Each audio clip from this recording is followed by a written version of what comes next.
Hi hello welcome back to my YouTube channel Santhe cooking and dogs. ನಮಸ್ಕಾರಗಳು ಎಲ್ಲರಿಗೂ. ಇವತ್ತು 5 ಗಂಟೆಯಿಂದನೇ log ಶುರು ಮಾಡ್ತಾ ಇದ್ದೀನಿ. ಯಾಕಂದರೆ ಇವತ್ತು ಏಕಾದಶಿ ದಿವಸದ್ದು ಲಾಗ್ ಆಗಿರುತ್ತೆ. ಅಪ್ಲೋಡ್ ಮಾಡೋದಕ್ಕೆ ಎಡಿಟಿಂಗ್ ಮಾಡೋದಕ್ಕೆ ಸಮಯ ಆಗಿಲ್ಲ, ಹಾಗಾಗಿ ಇವಾಗ ಅಪ್ಲೋಡ್ ಮಾಡ್ತಾಯಿದ್ದೀನಿ. ತುಂಬ ಚೆನ್ನಾಗಾಯಿತು ಪೂಜೆ ಎಲ್ಲ. ಹೇಳಬೇಕಂದ್ರೆ ಫುಲ್ ಡೇ ಲಾಗ್ ಆಗಿರುತ್ತೆ, ಎಲ್ಲಿ ಕೂಡ ಮಿಸ್ ಮಾಡಿದೆ ನೋಡಿ. ಬೆಳಗ್ಗೆನೇ ಎದ್ದು ಶ್ಲೋಕ ಕೇಳ್ಕೊಂಡು ಪೂಜೆ ಮಾಡೋದ್ರಿಂದ ನನಗಂತೂ ತುಂಬಾ ಇಷ್ಟ. ಸಾಂಗ್ ಅಂತೂ ಜೋರಾಗಿ ಹಾಕಿ 5 ಗಂಟೆಗೆ ಪೂಜೆ ಮಾಡ್ತೀನಿ. ಒಂಥರ ಮೈಂಡ್ ಫ್ರೆಶ್ ಅಂತಲೇ ಹೇಳ್ಬೋದು ಫ್ರೆಂಡ್ಸ್. ಎಷ್ಟು ಚೆನ್ನಾಗಾಗುತ್ತೆ ಗೊತ್ತಾ. ಏನೇ ಒಂದು ಗೊಂದಲಗಳು, ಏನೇ ಒಂದು ಟೆನ್ಷನ್ ಇದ್ದರೂ ಕೂಡ ಎಲ್ಲನೂ ರಿಲೀಫ್ ಆಗಿಬಿಡುತ್ತೆ. ಒಂದು ಸಾಂಗ್ ಕೇಳಿದ್ರೇ ಸಾಕು. ನಾನು ಬೆಳಗ್ಗೆನೇ ಎದ್ದು ವಿಷ್ಣು ಸ್ತೋತ್ರ ಹಾಕಿದೆ ಇವತ್ತು. ತುಂಬ ನನಗಂತೂ ಸಾಂಗ್ ಇರಬೇಕು ಪೂಜೆ ಮಾಡ್ಬೇಕಾದ್ರೆ, ಅವಾಗ ಸ್ವಲ್ಪ ಮೈಂಡ್ ಫ್ರೆಶ್ ಅನಿಸುತ್ತೆ. ಸಾಂಗ್ ಬರ್ತಾಯಿದೆ, ಪೂಜೆ ಮಾಡ್ತಿದೆ, ಎಲ್ಲ ಕೂಡ ದೇವ್ರ ಕಡೆನೇ ನಿಗಾ ಆಗೋಗಿರುತ್ತೆ ಫುಲ್ಲು. ನಾವು ಏನೇ ಒಂದು ಯೋಚನೆಯೂ ಮಾಡೋದಕ್ಕೆ ಆಗೋದಿಲ್ಲ. ಯಾಕಂದರೆ ನಾವು ಏನೇ ಒಂದು ಇವಾಗ ಏನೋ ಒಂದು ಇನ್ಸಿಡೆಂಟ್ ಆಗಿತ್ತು, ಅದನ್ನು ಯೋಚನೆ ಮಾಡ್ಕೊಂಡು ಪೂಜೆ ಮಾಡ್ತಾಯಿರ್ತೀವಿ. ಸಮ್ಟೈಮ್ಸ್ ಇದರ ಸಾಂಗ್ ಹಾಕ್ಕೊಂಡು ಮಾಡೋದ್ರಿಂದ ಒಂಥರ ಮೈಂಡ್ ಫ್ರೆಶ್ ಅಂತಲೇ ಹೇಳ್ಬೋದು. ಫುಲ್ಲು ನಿಗೆಲ್ಲ ದೇವ್ರ ಮೇಲೇ ಇರುತ್ತೆ. ಏನೂ ಟೆನ್ಷನ್ ಇಲ್ಲದೆ ಬೆಳಗ್ಗೆನೇ ಚೆನ್ನಾಗಿ ಪೂಜೆ ಮಾಡ್ಕೋಬೋದು. ಇನ್ನು ನಾನು ಒಂದು 9 ಗಂಟೆ ಮೇಲೆ ಮಾಡೋದಕ್ಕೆ ಹೋದೆ ಅಂದರೆ ಚಿನ್ಮಯಿ ಧ್ರುವನ್ ಇಬ್ಬರು ಕಾಟ ಕೊಡ್ತಾ ಇರ್ತಾರೆ. ಅದೇ ಪೂಜೆ ಮಾಡೋದು ಏನು ಒಂಚೂರು ಗೊತ್ತಾಗೋದಿಲ್ಲ ನನಗಂತೂ. ಈ ಥರ ಬೆಳಗ್ಗೆ ಎದ್ದು ಪೂಜೆ ಮಾಡ್ತೀನಲ್ಲ, ಯಾವುದೂ ಕೂಡ ಡಿಸ್ಟರ್ಬೆನ್ಸ್ ಇರೋದಿಲ್ಲ. ಆರಾಮಾಗಿ ಎದ್ದು ಪೂಜೆ ಮಾಡ್ಕೊತಾ ಇದೆ. ಅದೊಂಥರ ಖುಷಿ ಅಂತಲೇ ಹೇಳ್ಬೋದು. ಇನ್ನು ಬೆಳಗ್ಗೆನೇ ಎದ್ದು ಒಳಗಡೆ ಎಲ್ಲ ನೆಲ ಸಾರಿಸ್ಕೊಂಡು, ಇನ್ನು ಆಚೆ ಎಲ್ಲ ನೈಟೇ ಸಾರಿಸ್ಬಿಟ್ಟಿದೆ. ಇನ್ನು ಬೆಳಗ್ಗೆನೇ ಎದ್ದು ಎಲ್ಲ ತೊಳೆಯೋದಕ್ಕೆ ಆಗೋದಿಲ್ಲ, ಟೈಮ್ ಆಗುತ್ತೆ ಅಂತ ಹೇಳ್ಬಿಟ್ಟು, ಬ್ರಾಹ್ಮಿ ಮುಹೂರ್ತದಲ್ಲೇ ಪೂಜೆ ಮಾಡೋದಕ್ಕಾಗಲ್ಲ ಅಂತ ಹೇಳ್ಬಿಟ್ಟು ನೈಟ್ ಎಲ್ಲ ತೊಳೆದಿದ್ದೆ. ಕಾಂಪೌಂಡ್ ಎಲ್ಲ ತೊಳೆದ್ಬಿಟ್ಟು ಕ್ಲೀನ್ ಮಾಡಿ ಇಟ್ಟಿದ್ದೆ. ಇನ್ನು ಬೆಳಗ್ಗೆ ಎದ್ದು ಒಂದು ಸಿಂಪಲಾಗಿ ಒಂದು ಮಾಪ್ ಮಾಡಿಕೊಂಡ್ರೆ ಆಗುತ್ತಲ್ಲ ಅಂತ ಹೇಳ್ಬಿಟ್ಟು ಎಲ್ಲ ಕ್ಲೀನ್ ಮಾಡಿ ಇಟ್ಟಿದ್ದೆ. ಇನ್ನು ಬೆಳಗ್ಗೆ ಎದ್ದು ಉದಾಸೆಲ್ಲ ಸಾರಿಸ್ಬಿಟ್ಟು ರಂಗೋಲಿ ಹಾಕೋಬಿಡೋಣ ಅಂತ ಹಾಕೊತಿದ್ದೆ. ಕರೆಕ್ಟಾಗಿ 5:20 ಆಗೋಯ್ತು. ಇವಾಗಂತೂ ಬೇಗನೆ ಬೆಳಕಾಗುತ್ತೆ ಫ್ರೆಂಡ್ಸ್. 5:15 ಅಷ್ಟೊತ್ತಿಗೆ ಬೆಳಕು ಫುಲ್ ಆಗಿಬಿಟ್ಟಿರುತ್ತೆ, ವೈಟಿಗಿರುತ್ತೆ ಫುಲ್ ಎಲ್ಲ. ಜನ ಮಾತ್ರ ಇಲ್ಲೇನು ಓಡಾಡ್ತಿರಲ್ಲ, ಆದರೆ ಫುಲ್ಲು ಬೆಳಕಾಗೋಗಿರುತ್ತೆ 5:15ಗೆ. ಇನ್ನು ಆಷಾಢ ಬಂತಂದರೆ ಅವಾಗಂತೂ ಸ್ವಲ್ಪ ಕಮ್ಮಿನೇ ಬೆಳಕು ಅಂತಲೇ ಹೇಳ್ಬೋದು. ಇವಾಗಂತೂ ಫುಲ್ಲು ಬೆಳಕು 5:15ಗೆ. ನನಗೆ 5:20ಕ್ಕೆ ಭಯ ಆಗುತ್ತೆ. 5:15ಗೆ ಆಲ್ರೆಡಿ ಬೆಳಕಾಗಿರುತ್ತಲ್ಲ, ಏನೂ ಭಯ ಆಗೋದಿಲ್ಲ, ಆರಾಮಾಗಿ ಮಾಡ್ಕೋಬೋದು. ನಾವು ಉದಾಸೆಲ್ಲ ಸಾರ್ಕೊಂಡು ಇನ್ನು ಹಟ್ಟಿಗೆ ನೀರು ಹಾಕೋಣಂತ ಹೋದೆ. ಫಸ್ಟ್ ಆಗಿದೆ ಹಟ್ಟಿಗಿಟ್ಟಿ ಎಲ್ಲ ಇರಲಿಲ್ಲ, ಇಷ್ಟೇ ಇರ್ತಿತ್ತು ಬಾಂಡರು. ಇನ್ನು ಆಚೆ ಎಲ್ಲ ಹೋಗಿ ರಂಗೋಲಿ ಹಾಕೋದೇನು ಇರ್ತಿಲ್ಲ. ಈಗ ಇಲ್ಲಿ ಗ್ರೌಂಡ್ ಫ್ಲೋರೇ ಆಗಿರೋದ್ರಿಂದ ಹೊರಗಡೆ ಎಲ್ಲ ಹೋಗಿ ನೀರು ಹಾಕ್ಬಿಟ್ಟು ಎಲ್ಲ ಕ್ಲೀನ್ ಮಾಡಿಬಿಟ್ಟು ರಂಗೋಲಿ ಹಾಕೋಣ ಅಂತ ಹೋಗ್ತಾಯಿದ್ದೀನಿ. ಇಲ್ಲಿ ಆಚೆ ರಂಗೋಲಿ ಹಾಕೋದಿದ್ದು ಸ್ವಲ್ಪ ಒಂದು 10 ನಿಮಿಷ ವೇರಿಯೇಷನ್ ಆಗುತ್ತೆ ಅಲ್ಲದಕ್ಕೂ ಇಲ್ಲದಕ್ಕೂ. ಇಲ್ಲಿ ಅಲ್ಲಾಗಿರೋ ಉದಾಸ್ಲ ಹತ್ರ ಮಾತ್ರ ಹಾಕ್ಕೊತಿದ್ದೆ ರಂಗೋಲಿ. ಇಲ್ಲಿ ಅಲ್ಲಿ ಉದಾಸ್ಲ ಹತ್ರನೂ ಹಾಕ್ಬಿಟ್ಟು ತುಳಸಿ ಹತ್ರನೂ ಹಾಕ್ಬಿಟ್ಟು ಹೊರಗಡೆನೂ ಹಾಕೋದಕ್ಕೆ ಹೋಗ್ತೀನಲ್ಲ, ಸ್ವಲ್ಪ ಟೈಮ್ ಆಗುತ್ತೆ. ನಾನು ಬೇಗ ಆಗಲಿ ಅಂತ ಹೇಳ್ಬಿಟ್ಟು ಇವತ್ತು ಏಕಾದಶಿ ಇತ್ತಲ್ಲ, ಹಾಗಾಗಿ ಸೂರ್ಯದೆಲ್ಲ ಹಾಕ್ಬಿಟ್ಟು ವಿಷ್ಣುದೇವಂದು ಸ್ವಲ್ಪ ಸಿಂಪಲಾಗಿ ರಂಗೋಲಿ ಹಾಕ್ಕೊಂಡೆ.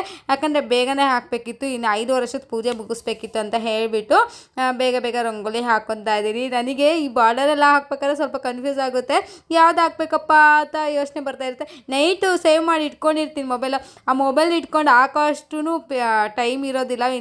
ಅದನ್ನ ನೋಡ್ಕೊಂಡು ಹಾಕೊಂಡು ಕೂತ್ಕೊಂಡ್ರೆ ಟೈಮ್ ಆಗಿಬಿಡುತ್ತೆ, 6 ಗಂಟೆನೇ ಆಗಿಬಿಡುತ್ತೆ. 5:15 ಅಷ್ಟೊತ್ತು ಪೂಜೆ ಮುಗಿಸಿದ್ರೆ ಬ್ರಾಹ್ಮಿ ಮುಹೂರ್ತದಲ್ಲಿ ಮುಗಿಸಿದ್ರು ಅಂತ ಒಂಥರ ಸ್ಯಾಟಿಸ್ಫ್ಯಾಕ್ಷನ್ ಇರುತ್ತೆ ನನಗೆ. ಹಾಗಾಗಿ ಇವತ್ತು ಏಕಾದಶಿ ಇತ್ತಲ್ಲ, ಹಾಗಾಗಿ ಕುಬೇರ ರಂಗೋಲಿ ಕೂಡ ಹಾಕೊತಾ ಇದೆ.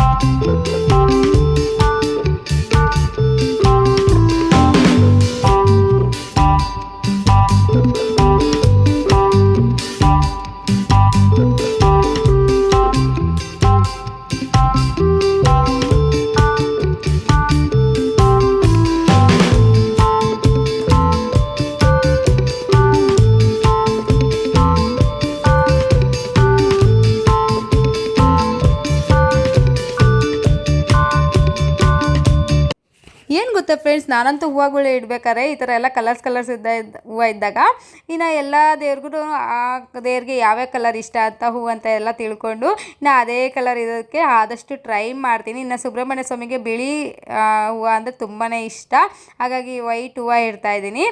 ಪಿಂಕ್ ಕಲರನ್ನು ಇಡ್ಬೋದು. ಇನ್ನು ಸಾಯಿಬಾಬಾಗೆ ಯೆಲ್ಲೋ ಕಲರ್ ಇಷ್ಟ. ಇನ್ನು ಮಹಾಲಕ್ಷ್ಮೀ ದೇವಿಗೆ 3 ಕಲರ್ ಇತ್ತಲ್ಲ, ಹಾಗಾಗಿ 3 ಕಲರಲ್ಲೂ ಒಂದೊಂದು ಇಟ್ಟೆ.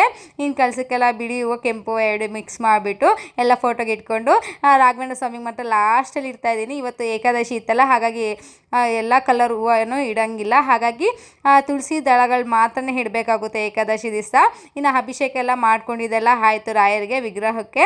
ಇನ್ನು ನೀರಿಂದ ಮಾತ್ರ ಅಭಿಷೇಕ ಎಲ್ಲ ಮಾಡಿಕೊಂಡು ಇನ್ನು ಪೂಜೆ ಮಾಡ್ಕೊಳ್ಳೋಣ ಅಂತ ಹೇಳ್ಬಿಟ್ಟು ಪೂಜೆ ಮಾಡ್ಕೊಳಕ್ಕೆಲ್ಲ ರೆಡಿ ಮಾಡ್ಕೊತಾ ಇದ್ದೀನಿ.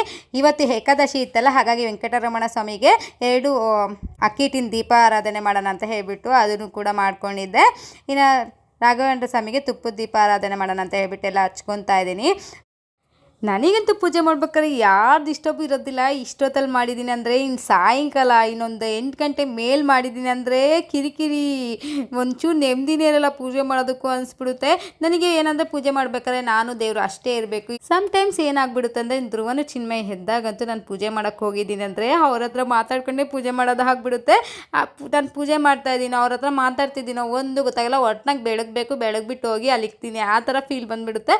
ಇದೇ ಬೆಳಗ್ಗೆ ಹೊತ್ತು ಮಾಡಿದ್ದೀನಿ ಅಂದರೆ ಅರ್ಲಿ ಮಾರ್ನಿಂಗ್ ಈ ಥರ ಒಂಥರ ಮೈಂಡ್ ಫ್ರೆಶ್, ಮೋಟಿವೇಶನ್ನು, ಒಂಥರ ಹೇಳೋದಕ್ಕೆ ಆಗಲ್ಲ, ಎಕ್ಸ್ಪ್ಲೈನ್ ಮಾಡೋದಕ್ಕೆ ಆಗಲ್ಲ, ಅಷ್ಟು ಚೆನ್ನಾಗಿರುತ್ತೆ ಬೆಳಗ್ಗೆ ಪೂಜೆ ಮಾಡೋದ್ರಿಂದ. ಮನೆಯಲ್ಲೆಲ್ಲ ಒಂಥರ ಬೆಳಗ್ಗೆ ಬೇಗ ಎಲ್ಲ ಕೆಲಸನೂ ಆಗಿರುತ್ತೆ, ಒಂಥರ ಪಾಸಿಟಿವ್ ಎನರ್ಜಿ ಜಾಸ್ತಿ ಇರುತ್ತೆ. ಅವತ್ತಿನ ದಿನಚರಿ ಎಲ್ಲ ಚೆನ್ನಾಗಿರುತ್ತೆ ಅಂತಲೇ ಹೇಳ್ಬೋದು. ಮೊದಲೇ ನಾನು 5 ಗಂಟೆಗೆ ಎದ್ದು ವಾಕಿಂಗ್ ಹೋಗ್ತಿದ್ನಲ್ಲ, ಆವಾಗ ವಾಕಿಂಗ್ ಹೋಗಿ ಬಂದು ಪೂಜೆ ಮಾಡಿ ಅದೊಂಥರ ರೋಟೀನ್ ಚೆನ್ನಾಗಿತ್ತು. ಈ ಮನೆಗೆ ಬಂದಮೇಲೆ ಇನ್ನೂ ಆ ರೋಟೀನ್ ಕರೆಕ್ಟಾಗಿ ಸ್ಟಾರ್ಟೇ ಆಗಿಲ್ಲ. ಅಂಥ ಪಾರ್ಟ್ನರ್ ಇನ್ನೂ ಯಾರೂ ಸಿಕ್ಕಿಲ್ಲ, ಬೆಸ್ಟ್ ಅಂತಲೇ ಹೇಳ್ಬೋದು. ಇನ್ನು ಅಲ್ಲಿ ಆ ಮನೆಯಲ್ಲಿ ನನ್ನ ಬೆಸ್ಟ್ ಫ್ರೆಂಡ್ ವಾಕಿಂಗೆಲ್ಲ ಅವರೇ ಎಬ್ಬರಿಸ್ತಾ ಇದ್ದಿದ್ದು ನನಗೆ ವಾಕ್ ಮಾಡೋದಕ್ಕೆಲ್ಲ. ಬರ್ರಿ ಅಂತ ಹೇಳ್ಬಿಟ್ಟು ಕರ್ಕೊಂಡು ಹೋಗ್ಬಿಡೋರು. ಇಲ್ಲಿ ಯಾರೂ ಇಲ್ವಲ್ಲ, ಹಾಗಾಗಿ ಸ್ವಲ್ಪ ಬೇಜಾರಾಗುತ್ತೆ. ಇದೊಂದು ಮಿಸ್ ಮಾಡ್ಕೊಂಡು ಈ ಪೂಜೆ ಮಾಡೋದಾಗಲಿ ಪ್ರತಿಯೊಂದನ್ನು ಗೈಡ್ ಮಾಡ್ತಾಯಿದ್ರು, ಯಾವ ಥರ ಮಾಡಬೇಕು, ಹೆಂಗೆ ಮಾಡಬೇಕು ಅಂತ ಹೇಳಿಬಿಟ್ಟು ತುಂಬ ಹೇಳ್ಕೊಡ್ತಾಯಿದ್ರು. ಇನ್ನು ಅವ್ರ ಮನೆಗೆ ಅವ್ರು ಬೆಸ್ಟ್ ಅಂತ ಹೇಳ್ಬೋದು, ನಮ್ಮ ಮನೆಗೆ ನಾನು ಬೆಸ್ಟ್ ಅಂತ ಹೇಳ್ಬೋದು ಪೂಜೆ ಮಾಡೋದ್ರಲ್ಲಿ. ಯಾಕಂದರೆ ಅಷ್ಟು ಇಷ್ಟಪಟ್ಟು ಮಾಡ್ತೀವಿ. ನಾವು ಯಾವಾಗೂ ದೇವ್ರನ್ನಲ್ಲೇ ಯೋಚನೆ ಮಾಡ್ತಾಯಿರ್ತೀವಿ. ಇವಾಗ ಅವ್ರು ಹಿಂಗೆ ಇವ್ರು ಹಿಂಗೆ ಅದೆಲ್ಲ ಬಿಟ್ಬಿಟ್ಟು ಇವಾಗ ದೇವ್ರಿಗೆ ಯಾವ ಥರ ಪೂಜೆ ಮಾಡಬೇಕು, ಹೆಂಗೆ ಮಾಡಬೇಕು ಅದನ್ನೇ ಮಾತಾಡ್ಕೊಂಡು ವಾಕೆಲ್ಲ ಮಾಡ್ತಾಯಿದ್ವಿ. ಅದಂತೂ ತುಂಬಾ ಮಿಸ್ ಮಾಡ್ಕೊತೀವಿ. ಆವಾಗ ಏನೋ ಒಂದು ಹಬ್ಬ ಹರಿದಿನ ಎಲ್ಲ ಬಂತು ಅಂದರೆ ಅವ್ರ ಹತ್ರನಿಗೆ ಒಂದು 15 ದಿವಸದ ಮುಂಚೆನೇ ಹೇಳ್ತಾಯಿದ್ರು, ಈ ಥರ ಮಾಡಬೇಕು, ಆ ಥರ ಮಾಡಬೇಕು, ಪೂಜೆ ಈ ದೀಪ ಹಚ್ಬೇಕು, ಆ ದೀಪ ಹಚ್ಬೇಕು ಅಂತ ಹೇಳ್ಬಿಟ್ಟು ತುಂಬ ಹೇಳ್ಕೊಡ್ತೀವಿ, ಗೈಡ್ ಮಾಡ್ತಾಯಿದ್ರು ಪೂಜೆ ವಿಷಯದಲ್ಲಿ. ಯಾವ್ಯಾವ ದೇವ್ರಿಗೆ ಯಾವ್ಯಾವ ಥರ ಪೂಜೆ ಮಾಡಬೇಕು ಪ್ರತಿಯೊಂದೂ ಹೇಳ್ಕೊಡ್ತಾಯಿದ್ರು. ತುಂಬಾ ಖುಷಿ ಆಗ್ತಾಯಿತ್ತು. ನಾವೇನೋ ಒಂದು ಕಲಿತಾ ಇದ್ದೀವಿ ಅಂದರೆ ಅದರಲ್ಲೇ ನಾವು ಮುಳುಗ್ತಾ ಹೋಗ್ತಾ ಇರ್ತೀವಿ. ಆವಾಗ ನಮಗೂ ಇಂಟ್ರೆಸ್ಟ್ ಬರುತ್ತೆ, ಏನೋ ಒಂದು ಚೇಂಜಸ್ ಆಗ್ತಾಯಿದೆ ನಮ್ಮ ಜೀವನದಲ್ಲಿ ಅಂತ ಹೇಳ್ಬಿಟ್ಟು ಬದಲಾವಣೆ ಮಾಡ್ಕೊಳಕ್ಕೆ ಸ್ಟಾರ್ಟ್ ಮಾಡ್ತೀವಿ. ಅವರೊಂದು ಹೇಳ್ಕೊಟ್ಟಿದ್ದಕ್ಕೆ ಸ್ಟಾರ್ಟಿಂಗ್ ಅವ್ರು ಹೇಳ್ಕೊಟ್ಟಿದ್ದಕ್ಕೆ ನನಗೆ ಆಮೇಲೆ ನಾನೇ ಕಲಿತಾ ಹೋದೆ. ತುಂಬಾ ಚೇಂಜಸ್ ಆಯಿತು ನನ್ನ ಲೈಫಲ್ಲಿ. ಆವಾಗ ನಾನು ಫ್ಯಾಕ್ಚರ್ ಆಗಿದೆ, ಅಷ್ಟೇ ಅಪ್ಪ ನನ್ನ ಜೀವನ ಅಂತ ನಾನು ಬಿದ್ದೋಗ್ಬಿಟ್ಟಿದ್ದೆ. ಆಲ್ಮೋಸ್ಟ್ ನನ್ನ ಕತೆ ಮುಗೀತು ಅಷ್ಟೇ. ಇನ್ನೇನೂ ಇಲ್ಲ, ನಾನು ಮುಂದೆ ಅಷ್ಟೇ, ಎಲ್ಲ ಕತ್ಲ ಅಂತ ಅಂದ್ಕೊಬಿಟ್ಟಿದೆ. ಆವಾಗ ದೇವ್ರ ಪೂಜೆ ಸ್ಟಾರ್ಟ್ ಮಾಡಿದ್ಮೇಲೆ ನನಗೆಲ್ಲ ಪಾಸಿಟಿವ್, ಇನ್ನು ನನ್ನ ಮುಂದೆ ನನ್ನ ಜೀವನ ಇನ್ನೂ ತುಂಬ ಜಾಸ್ತಿ ಇದೆ ನೋಡೋ ಅಂಥದ್ದು ಅಂತ ಹೇಳ್ಬಿಟ್ಟು ಆಸೆ ಹುಟ್ಟಿಸಿರು ದೇವರು ಅಂತಲೇ ಹೇಳ್ಬೋದು. ಒಂದು ಸ್ಟೆಪ್ ಕಾಲಿಕ್ಕಿದ್ದು ನಾನು, ತುಂಬ ಸ್ಟೆಪ್ ಇಕ್ಸಿದ್ದು ದೇವರು ಅಂತಲೇ ಹೇಳ್ಬೋದು. ನಾನು ಒಂದು ಪೂಜೆ ಮಾಡಿದ್ದಕ್ಕೆ ದೇವರು ತಾನಾಗೇ ಎಲ್ಲ ನಡೆಸ್ಕೊಂಡು ಹೋಗ್ತಾ ಇದ್ದಾರೆ. ಈಗ ನನಗೆ ಎಷ್ಟೇ ನೋವು, ಎಷ್ಟೇ ಟೆನ್ಷನ್ ಇದ್ದರೂ ಕೂಡ ಅದನ್ನೆಲ್ಲ ಟೆನ್ಷನ್ ಫ್ರೀ ಥರ ಮಾಡ್ತಾ ಹೋಗ್ತಾ ಇರ್ತಾರೆ ರಾಯರಂತಲೇ ಹೇಳ್ಬೋದು. ನನ್ನ ಜೀವನದಲ್ಲಿ ತುಂಬಾ ಚೇಂಜಸ್ ಆಗಿದೆ ರಾಯರು ನನ್ನ ಜೀವನದಲ್ಲಿ ಬಂದಮೇಲೆ. ಇನ್ನು ಹೇಗೆ ಆಯಿತು ಬ್ಯಾಕ್ ಫ್ಯಾಕ್ಚರ್ ಅನ್ನೋದು ಒಂದು ವಿಡಿಯೋ ಮಾಡ್ತೀನಿ, ಪ್ರೂಫ್ ಸಮೇತ ಮಾಡ್ತೀನಿ. ಯಾಕಂದರೆ ಆ ವಿಡಿಯೋಗೋಸ್ಕರ ಹೋಗಿ ನಾನು ಬಿದ್ದಿದ್ದು ಉಂಟು. ಯಾಕಂದರೆ ಭಯ ಆಗೋಗ್ಬಿಡುತ್ತೆ ನಾನು ಬಿದ್ದಿದ್ದು, ತುಂಬ ಟೆನ್ಷನ್ ಆಗೋಗಿತ್ತು.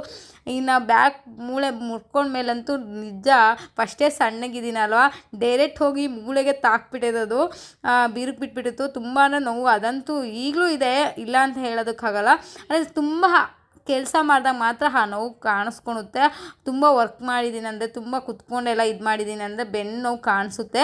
ಅದು ನೋವು 3 ಹತ್ರ ಫ್ಯಾಕ್ಚರ್ ಆಗಿರೋದ್ರಿಂದ ಬೆನ್ನು ಸ್ಪೈನಲ್ ಕಾರ್ಡ್ ಆಗಿದೆಯಲ್ಲ, ಹಾಗಾಗಿ ತುಂಬ ಅದು ನೋವು ಆಗುತ್ತೆ. ಅದೇ ದೇವ್ರ ಪೂಜೆ ಮಾಡೋಕ್ಕೆ ಸ್ಟಾರ್ಟ್ ಮಾಡಿದ್ಮೇಲೆ ಆ ನೋವು ಕೂಡ ಆ ನೋವು ಇದ್ರೂ ಕೂಡ ಏನೋ ಒಂದು ಸಾಧಿಸ್ಬೇಕು ಅನ್ನೋದೊಂದು ಛಲ ಹುಟ್ಟಿಸಿದೆ ಅಂತ ಹೇಳ್ಬೋದು ದೇವರು.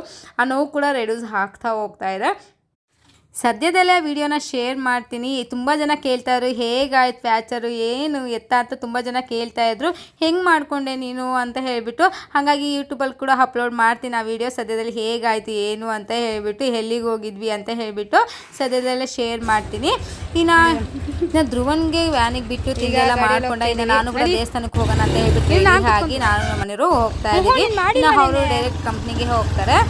ಮಾಡಿಲ್ಲ ರೀ, ಹಾಂ ನನಗೆ ನಿಜ ಗೊತ್ತಿಲ್ಲ ನಿಂದು. ತೊಗೊಂಡಿದ್ದೀನಿ, ಮಾಡಿರ್ತೀವಿ ಬಿಡು ಅಂತ ಮಾಡೋದು ಅಂದ್ಕೊಂಡಿದ್ದೀನಿ. ಮಾಡಿ ಈಗ ಕಂಪ್ನಿಗೆ ಹೋದ್ಮೇಲೆ ಈಗ ನಾನು ನಿಂಗೆ ಫೋನೇ ಮಾಡೋಕ್ಕಾಗಲ್ಲ. ಅಲ್ಲಿ ಇಳಿಸ್ತೀಯಲ್ಲ, ಅಲ್ಲೇ ಮಾಡಿಬಿಟ್ಟು ಹೋಗು ತಿರ್ಗಾ. ಆಮೇಲೆ ನೋಡಿ ಇವಾಗ ದೇವಸ್ಥಾನಕ್ಕೆ ಹೋಗ್ತಾ ಇದ್ದೀವಿ. ಅಯ್ಯಪ್ಪ ಅಂದ್ಕೊಂಡಿರ್ತಾನೆ ಯಾವಾಗ ಈ ಹುಡುಗಿ ಮೊಬೈಲ್ ಇಟ್ಕೊಂಡು ಓಡಾಡಿರ್ತಾಳಲ್ಲ ಹಿಂಗೆ ಅಂತ. ಹೂವು ಕಿತ್ಕೊಳಕ್ಕೆ ಬರ್ತೀನಲ್ಲ ಹೂವು. ಇವಾಗ ರಾಯರ್ ಟೆಂಪಲ್ಗೆ ಹೋಗ್ತಾ ಇದ್ದೀವಿ. ಇವ್ರು ಬಸ್ ಸ್ಟಾಪಿಗೆ ಡ್ರಾಪ್ ಮಾಡ್ತಾರೆ, ಹಾಗೆ ಆಫೀಸ್ಗೆ ಹೋಗ್ತಾರೆ. ಆಮೇಲೆ ನಾವು ಬಸ್ಸಲ್ಲಿ ಹೋಗ್ಬೇಕಾಗುತ್ತೆ. ಜಿಗ್ನಿ ಇವಾಗ ಚಂದಾಪುರಕ್ಕೆ ನಾವು ಬಂದಿರೋದು, ಆದರೆ ಜಿಗ್ನಿಗೆ ಹೋಗ್ತಾ ಇದ್ದೀವಿ. ಇಲ್ಲಿ ಆನೆಕಲ್ಲಲ್ಲಿ ಇದೆ, ಬಟ್ ನಾನು ನೋಡಿಲ್ಲ. ಹಾಗಾಗಿ ಯಾಕೆ ಬೇಡ ಅಂತ ಹೇಳ್ಬಿಟ್ಟು ಜಿಗ್ನಿಗೆ ಹೋಗ್ತಾ ಇದ್ದೀನಿ. ಇನ್ನು ದೇವ್ರ ಸನ್ನಿಧಿಯಲ್ಲಿ ಕುತ್ಕೊಂಡು ಬಂದರೆ ಆರಾಮ್ ಅನ್ಸುತ್ತೆ ಅಲ್ವಾ, ಹಾಗಾಗಿ ಹೋಗ್ತಾ ಇದ್ದೀವಿ.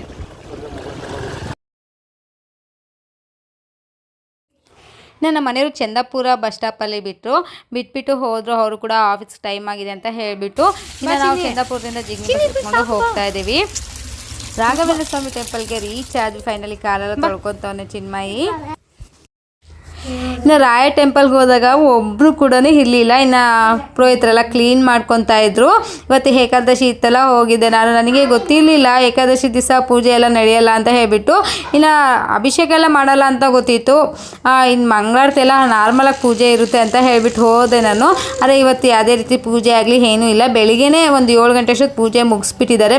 ಮಂಗಳಾರತಿ ಮಾಡಿಬಿಟ್ಟು ಅಭಿಷೇಕ ಎಲ್ಲ ಮಾಡ್ಕೊಂಡಿದ್ದಾರೆ.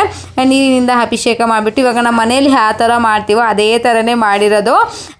ನೀರಿನಿಂದ ಅಭಿಷೇಕ ಮಾಡಿಬಿಟ್ಟು ತುಳಸಿ ಇಕ್ಬಿಟ್ಟು ಪೂಜೆ ಮಾಡ್ಕೊಂಡಿದ್ದಾರೆ. ಇನ್ನು ಅಷ್ಟೇ ಪೂಜೆ ಎಲ್ಲ ಮಾಡೋದಿಲ್ಲ. ಇನ್ನು ನಾಳೆನೇ ಗುರುವಾರ ದಿವಸ ಪೂಜೆ ಅಂತೆ. ನಾನಲ್ಲಿ ಕೇಳಿದೆ ಪುರೋಹಿತರಿಗೆ ಯಾಕೆ ಇವತ್ತು ಇಲ್ವಾ ಅಂತ ಕೇಳ್ತಾ ಇದ್ದೆ. ಹೋದಾಗ ನನಗೆ ಆವಾಗ ಗೊತ್ತಾಯ್ತು ಏಕಾದಶಿ ದಿವಸ ಯಾವುದೇ ರೀತಿ ಪೂಜೆ ಆಗಲಿ ಏನು ಕೊಡೋದಿಲ್ಲ. ಬಂದಿರೋರ್ಗೂ ಅಷ್ಟೇ ಮಂಗಳಾರತಿ ಎಲ್ಲ ಏನು ಕೊಡೋದಿಲ್ಲ. ಪೂಜೆ ಮಾಡಿಬಿಟ್ಟು ಮಂಗಳಾರತಿ ತಟ್ಟೆ ಅಲ್ಲಿ ಇಟ್ಟಿರ್ತಾರೆ. ನಾವು ಮುಕ್ಕೊಂಡು ಬರಬೇಕಷ್ಟೇ. ಇನ್ನು ನಾಳೆಗೆ ನೋಡಿ ಗುರುವಾರ ಅಲ್ವಾ ನಾಳೆ, ಹಾಗಾಗಿ ಎಲ್ಲ ಜೋಡಿಸಿ ಇಕ್ಕಿದ್ದಾರೆ ನಾಳೆ ದೀಪಾರಾಧನೆ ಮಾಡೋರಿಗೆ. ನಾನು ಕೂಡ 1 ಅವರ್ ಕುತ್ಕೊಂಡು ಚೆನ್ನಾಗಿ ರಾಯರ ಹತ್ರ ಬೇಡ್ಕೊಂಡು ನಾನು ಕೂಡ ಮನೆಗೆ ಹೊರಟೆ. ಇವತ್ತಿನ ವಿಡಿಯೋ ಇಷ್ಟ ಆಗಿದೆ ಅಂತ ಅನ್ಕೊತಾ ಇದ್ದೀನಿ. ಇಷ್ಟ ಆಗಿದ್ರೆ ಪ್ಲೀಸ್ ನಮ್ಮ ಚಾನಲ್ ಸಬ್ಸ್ಕ್ರೈಬ್ ಮಾಡಿ.